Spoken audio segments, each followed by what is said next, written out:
Next देखिए, एक सब्जी विक्रेता कुछ नींबू 1 रुपया में 6 की दर से खरीदा, आधा को 15% लाभ पर बेच दिया, शेष को वह कितने परसेंट लाभ पर बेचे कि पूरे नींबू पर 10% का क्या हो? तो देखो, जब आधा का बात किया है तो पहले तो निश्चित राशि का कोई आवश्यकता नहीं है।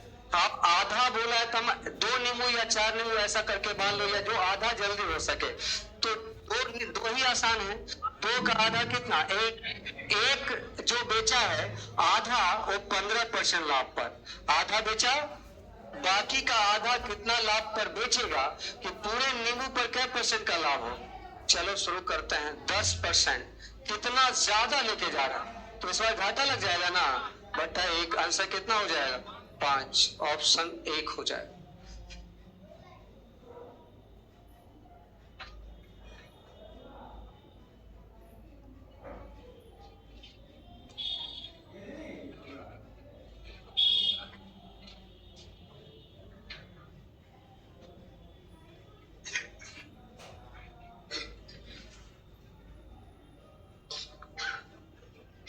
बेटा इसको चलो नेक्स्ट देखो। राम के खर्च और बचत का, पहले बताया खर्च बचत वाला क्वेश्चन बहुत इंपॉर्टेंट है। राम के खर्च और बचत का जो रेशियो है वो 5:5। इसका मतलब है कि इसका आय जो होगा वो 8 होगा। यहाँ कह रहा है उसकी आय 12% से क्या हो जाती है? बढ़ जाती है। तो सब जगह बढ़ जाती है बोलना पड़ेगा। खर्च 15% से बढ़ जाती है, तब उसकी बचत कितना प्रतिशत से बढ़ेगी पूछा, इसलिए आंसर निकल जाएगा। 12 से कितना ज्यादा लेके जा रहा है तो माइनस हो जाएगा। 5 दिया बटा 3, आंसर कितना हो जाएगा? 7%।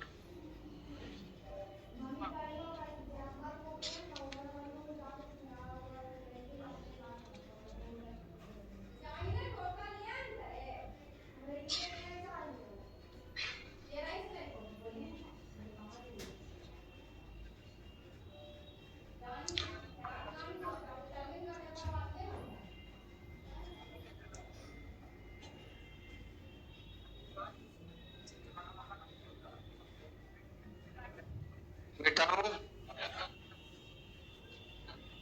एक व्यक्ति अपनी आय का 75% खर्च करता है। फिर रेशियो है 75% के मतलब, तो किसका आय में का लगा हुआ? आय हो गया 4, आय हो गया 4, खर्च हो गया 3, बचत हो गया 1। और यहां लिख रहा है कि उसके आय में कितने परसेंट बढ़ा दिया जाता है? 20%। और खर्च कितना परसेंट बढ़ा? 15%। बचत कितना प्रतिशत से बढ़ेगा?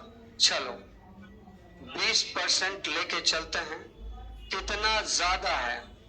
कम है, प्लस 5 दिया 15, 35%।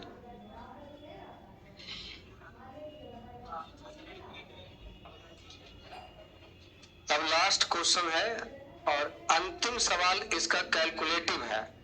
बाकी रूल वही लगेगा, सिर्फ कैलकुलेटिव है तो उसको ध्यान से देखिएगा। एग्जाम में कैलकुलेटिव सवाल ही आपके रिजल्ट को तय करता है।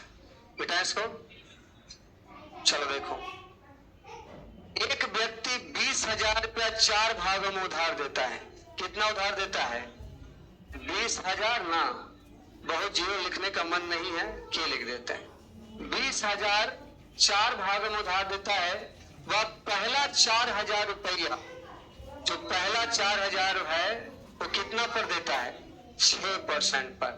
7,000 रुपया जो है वो 7% पे देता है। और 3,000 जो है वो 3,000 जो है वो कितना पे देता है?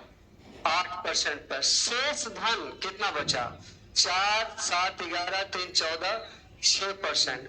वो कितना ब्याज पर दे कि आपका लिखा हुआ है ब्याज की औसत 7.3% वार्षिक हो। टोटल पर जो रेट हो जाए वो 7 दशमलव कितना हो?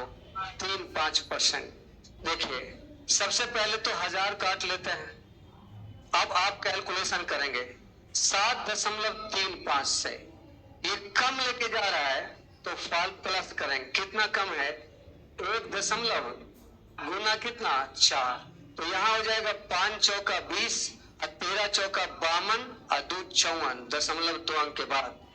ये कितना लेके जा रहा है, ज्यादा कम लेके जा रहा है 0.35 और गुना कितना 7, 7 पचे 35 और 7 21, 21 और 3 2.45 लिख, क्या कैसे घटेगा, ये भी कम है ये भी कम, अब घटेगा 8 से कितना कम है 0.65, 0.65 कम है और गुना कितना 3, 5 या 15 छोटी 18 1 19 अब बटा कितना 6।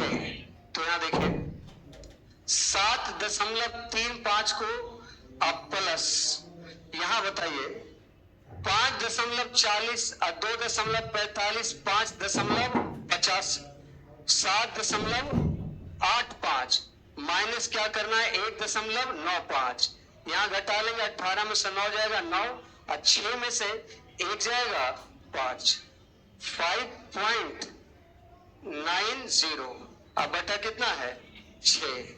एक काम करते हैं, यहाँ पर कुछ नहीं करो, 0 लगाओ, यहाँ आप कितना लगाओगे 100, अब काट दो 20 बचे 100 और यहाँ काट दो 5 से काटे ना, 5 से 14 बचे 70 और 5 सते 35, ठीक है। अब हमें लगता है कि इसमें नहीं कट पाएगा, 6 से कट जाएगा, ऐसा करो ना, एलसीएम छोटा ही है, 20 60 एलसीएम हो गया, 20 दिया 60, 147 दिया 7 21 14 दिया 42 और 2 कितना 44 अब प्लस 590 जोड़ोगे तो पूरा का पूरा आ जाएगा, क्या जुटेगा, अरे इसको हम लिखना ही चाहते हैं ना, अगर हम ये करेंगे तो फिर कितना हो जाएगा 2 0, तो फिर ये कट जाएगा ना, तो फिर हमारा 59 ही होगा। तो बताओ 441 और 59 कितना हो जाएगा 500 बटा 60, 0 से 0 खत्म, 25 बटा 3, 25 बटा 3 का मतलब 8.1/3%। देखो अब इसको दोबारा मत हमसे पूछो, ये सवाल केवल कैलकुलेटिव है दशमलव के कारण, बाकी सवाल में कोई एक्स्ट्रा चीज नहीं है। और आपको पता चल जाना चाहिए कि एवरेज का मतलब है कि आप केवल एक चैप्टर नहीं पढ़ रहे हैं, ये आपका कई चैप्टर की तैयारी है। एवरेज का कॉन्सेप्ट आपका परसेंटेज में भी लग रहा है, प्रॉफिट एंड लॉस में भी लग रहा है, एसआई में भी लग रहा है, टाइम एंड डिस्टेंस में भी लग रहा है। तो 4 चैप्टर का रूल नहीं गड़बड़ा है, इससे जितना ज्यादा से ज्यादा प्रैक्टिस कर सकते हैं। अभी नहीं जाना है, 2 मिनट के बाद जाइएगा।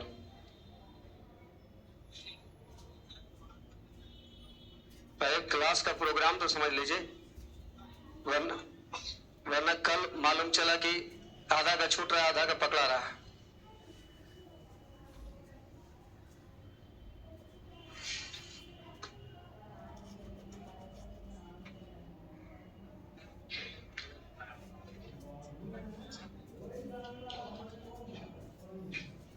मिटा इसको, लिख लिया नहीं लिखे, जल्दी लिखे।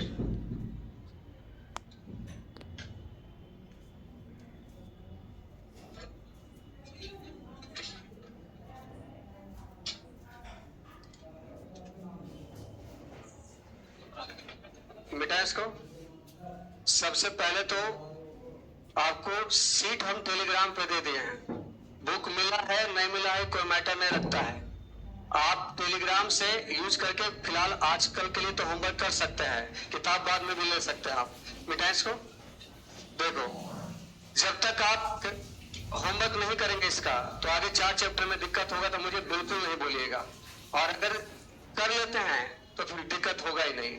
सबसे पहले आप टाइप 2 को दोबारा बना लीजिएगा, क्योंकि कंफ्यूजन आपको टाइप 2 और टाइप 4 में होगा, पता नहीं कब प्लस हो जाए कब माइनस होगा, आगे जाके और कंफ्यूजन हो जाएगा।